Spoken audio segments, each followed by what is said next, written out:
In the depths of ancient Greek mythology, few creatures have captured the imagination quite like the Minotaur. This fearsome beast, with the head of a bull and the body of a man, has been a source of fascination and terror for millennia. But who was the Minotaur really? And how did this hybrid creature come to be? The story begins on the island of Crete, where King Minos ruled with an iron fist. Minos, seeking to prove his right to rule, prayed to the sea god Poseidon for a sign. Poseidon answered by sending a magnificent white bull from the depths of the ocean. The deal was simple. Minos was to sacrifice this bull to honor Poseidon, but the king, struck by the creature's beauty, decided to keep it for himself. This act of defiance would set in motion a chain of events that would lead to the birth of one of mythology's most infamous monsters. Enraged by Minos' betrayal, Poseidon exacted a terrible revenge.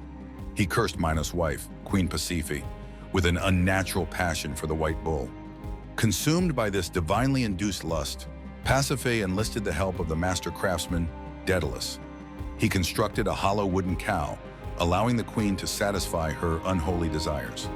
The result of this union was Asterius, better known as the Minotaur. From the moment of his birth, the creature was a source of shame and horror for the royal family. Half man, half bull, he was a living symbol of the consequences of defying the gods. But what's in a name? The word Minotaur itself tells us much about the creature's origins. It's a combination of Minos and Tauros, the Greek word for bull. Thus, the Minotaur is literally the bull of Minos. In Crete, however, he was known by the name Asterion or Asterius, a name he shared with Minos' foster father.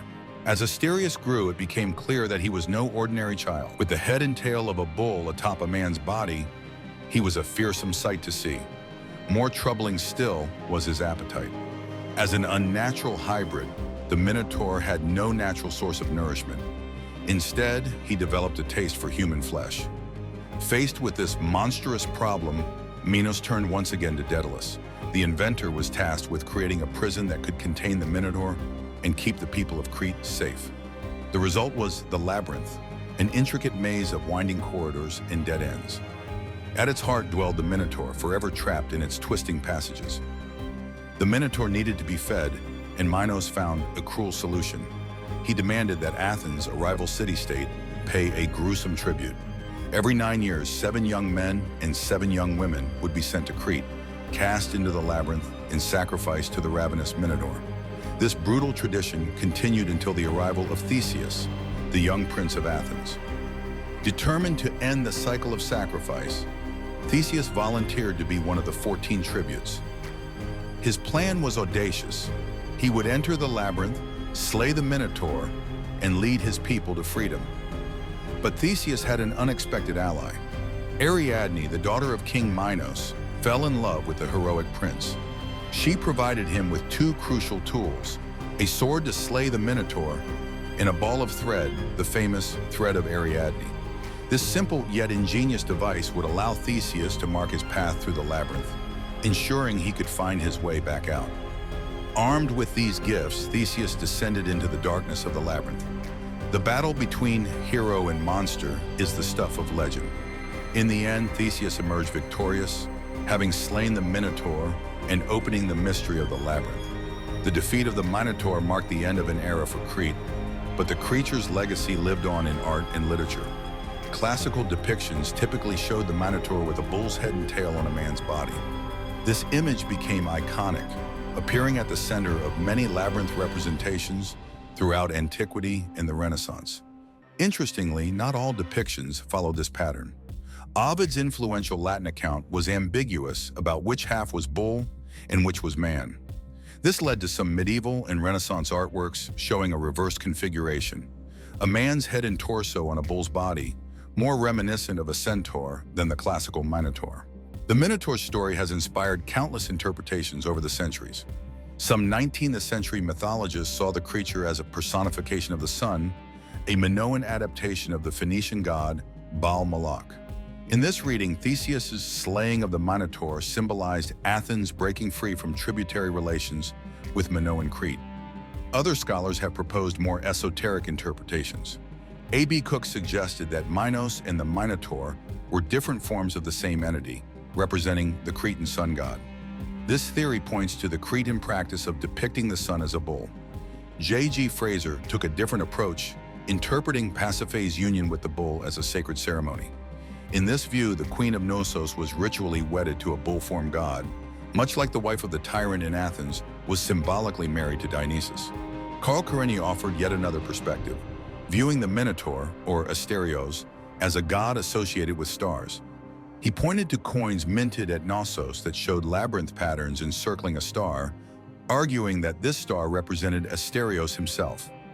In Karenyi's interpretation, the Minotaur was a luminous deity in Crete, associated with a goddess known as the mistress of the labyrinth. More recently, some scholars have proposed geological interpretations of the myth. Science journalist Matt Kaplan has suggested that the Minotaur legend might have roots in the region's tectonic activity. Early descriptions of the Minotaur by Callimachus focused on the cruel bellowing it made from its underground labyrinth. Could this be a mythologized memory of earthquake sounds? Regardless of its true origins, the Minotaur has left an indelible mark on Western culture. The creature appears in countless works of art from antiquity to the present day. Ancient Greek vases often depicted Theseus battling the Minotaur, while Roman mosaics and frescoes featured the labyrinth and its monstrous inhabitant. The Minotaur's influence extends beyond the ancient world. Medieval bestiaries included the creature among their catalog of monstrous beings. Renaissance artists, inspired by the rediscovery of classical texts, created their own interpretations of the myth. In literature, the Minotaur has appeared in works ranging from Dante's Inferno to Jorge Luis Borges' short stories. Even in the modern era, the Minotaur continues to captivate our imagination. The creature has featured in numerous films, television shows, and video games. Its image has been used in everything from corporate logos to tattoo designs. The Labyrinth, too, has become a powerful symbol, representing the complexities of the human psyche and the challenges of navigating life's twisting paths. The enduring fascination with the Minotaur speaks to the power of myth to address fundamental human concerns. The creature embodies our fears of the monstrous and the unknown. Its hybrid nature reflects the duality within ourselves, the struggle between our rational, human side and our more primal, bestial instincts. At the same time, the Minotaur's story is one of tragedy and isolation. Born through no fault of its own, rejected by its parents, and imprisoned for life, the Minotaur can be seen as a victim of circumstance. This perspective adds a layer of complexity to the traditional hero versus monster narrative, inviting us to consider the nature of monstrosity and the consequences of fear and prejudice. The labyrinth itself has become a powerful metaphor, representing the complexities of life and the human mind. Like Theseus, we all face moments when we must navigate confusing and dangerous paths, relying on our wits and the help of others to find our way through. The story of the Minotaur is more than just a tale of a monster in a maze. It's a combination of human drama, divine intervention, heroic deeds, and tragic consequences. It speaks to timeless themes of love, betrayal, punishment, and redemption. Whether we see the Minotaur as a fearsome beast, a misunderstood victim, or a symbol of our own inner struggles, its story continues to resonate across the centuries. If this video changed how you see this ancient myth, smash that like button. Tell me in the comments, which misunderstood monster should we feature next? And don't get lost in the labyrinth of YouTube. Subscribe now to find your way back to more myth-busting content.